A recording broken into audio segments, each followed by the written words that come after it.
Hey, you probably read the thumbnail, so that's great. But if you're confused, let me break down the hard to understand topic and get sorted.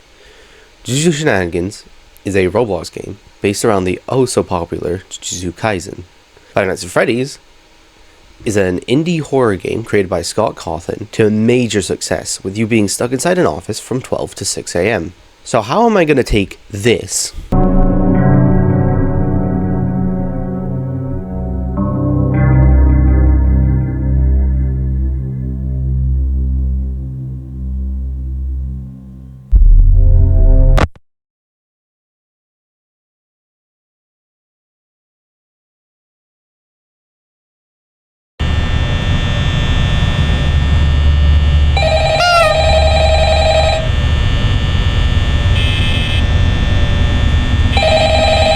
and put it inside this?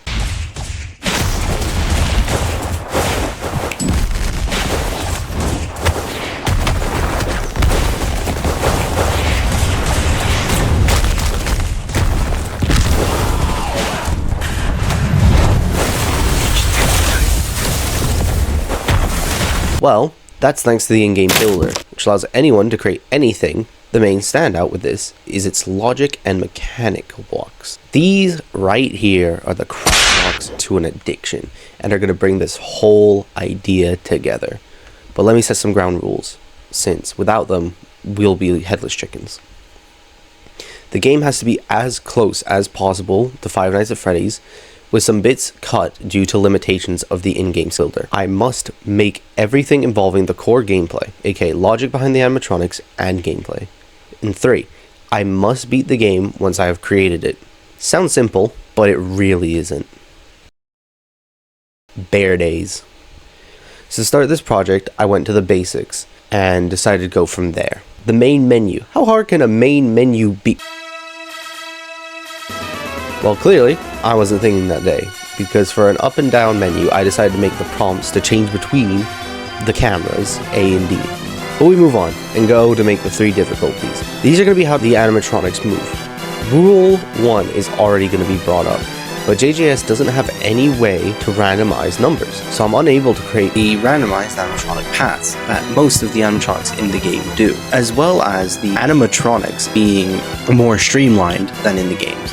They also have to be represented by human players, as well as having no randomized numbers. NPCs are very basic in JJS. However, this doesn't diminish the difficulty of the game, as with the human animatronics being smarter and able to work together, they will be able to actually overpower and defeat the player a lot more easier than if they were randomized AI.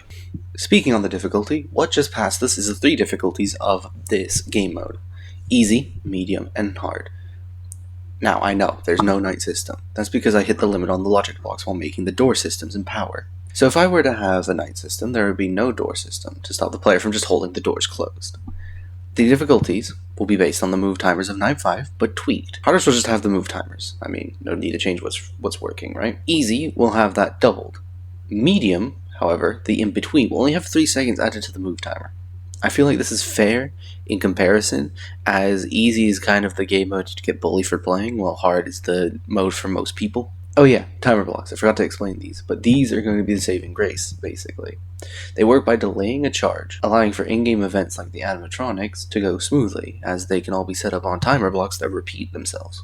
The things that I'm building right now are just the animatronic move timers, how long Freddy and his gang takes to move, with the other half coming later. And finally, to finish off this first set of building, I decided to build the pizzeria, since that's where the main game takes place.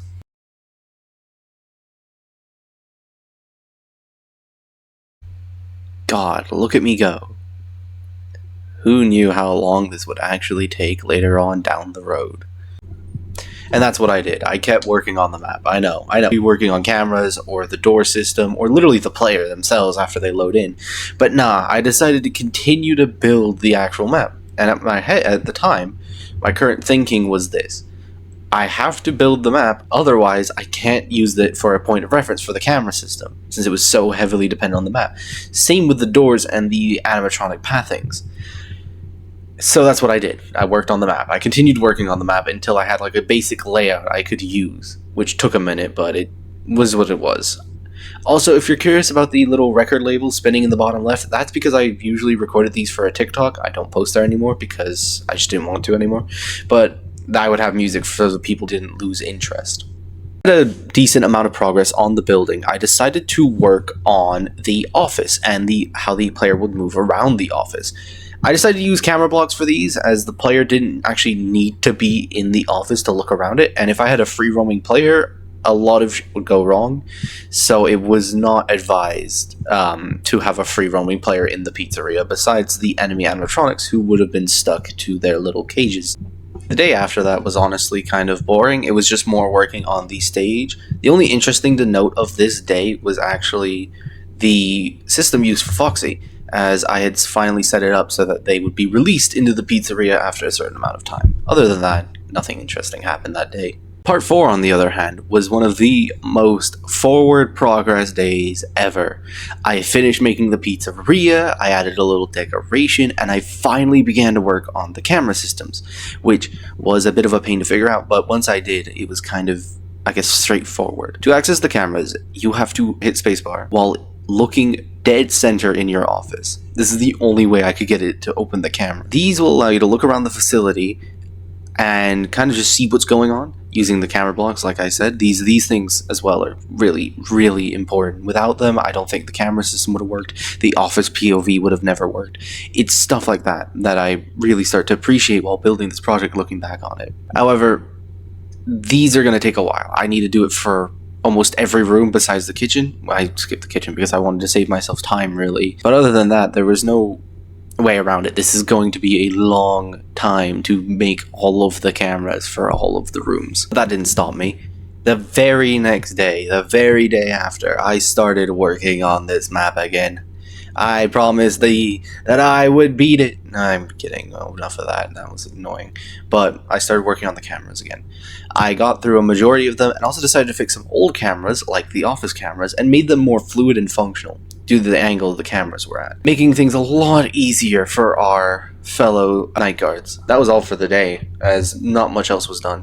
The next part was another great day for progress. This is where I finished the camera systems, as well as started working on the main AI for the animatronics. I'd set up their timers, I'd set up their move timers, but now I had to set up the system so the guard could actually interact with them. Here, if the guard is looking at them on the camera, they cannot move.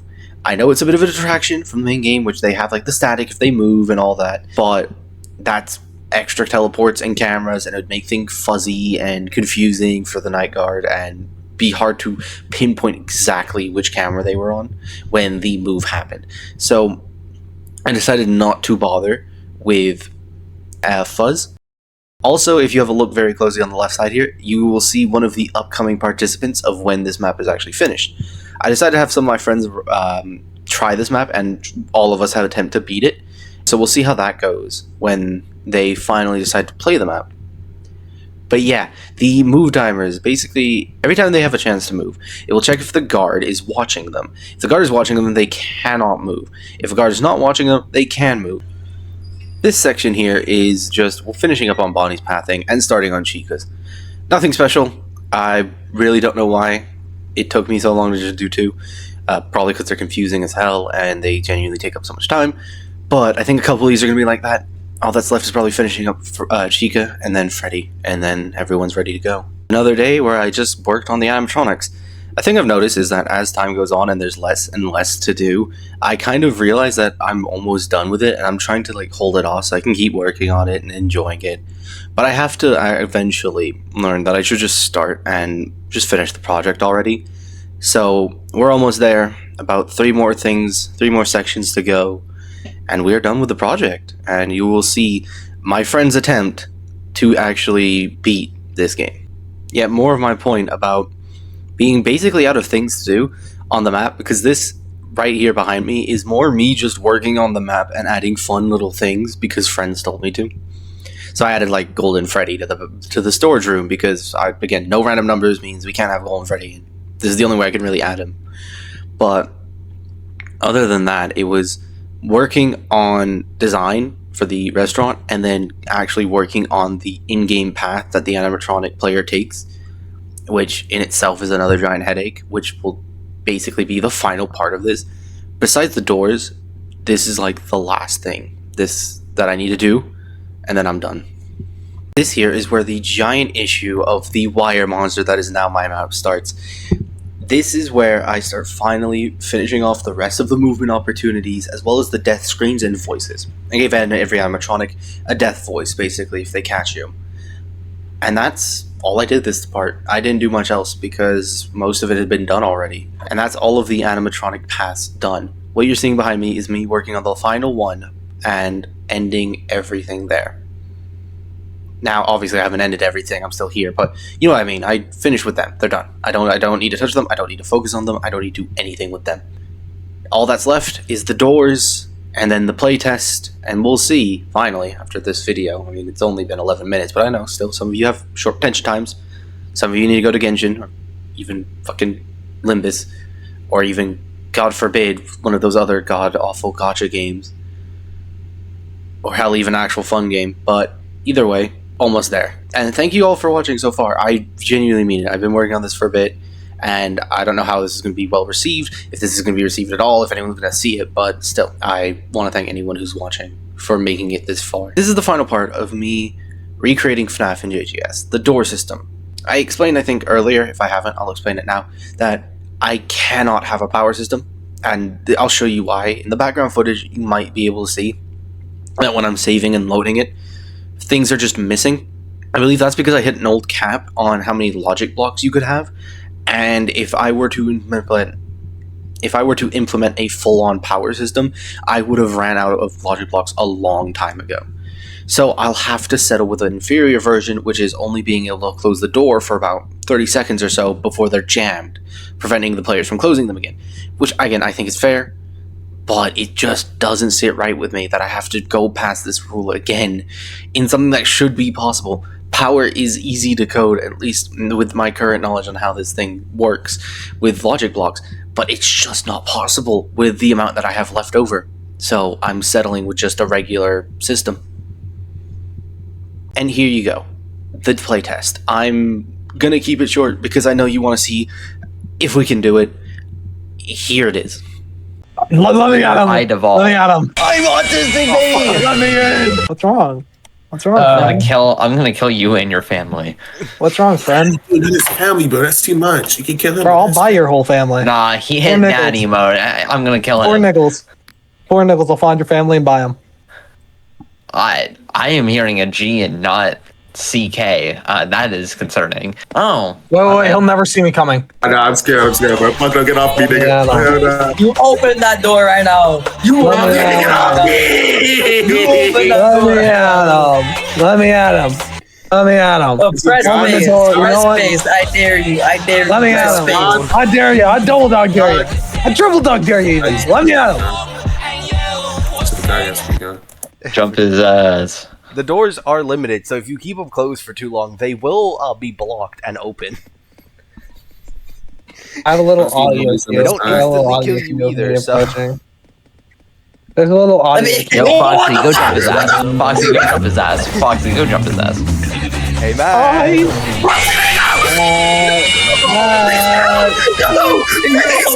can talk about it now. It's Yes. beautiful, isn't it? Also annoying because Oh yeah.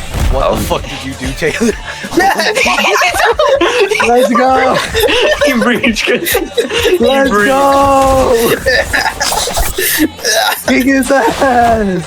Kick his ass! He breached. He breached. Kick his ass! You want his stress test, right? Kick his ass! Kick his ass! Later. Let me in.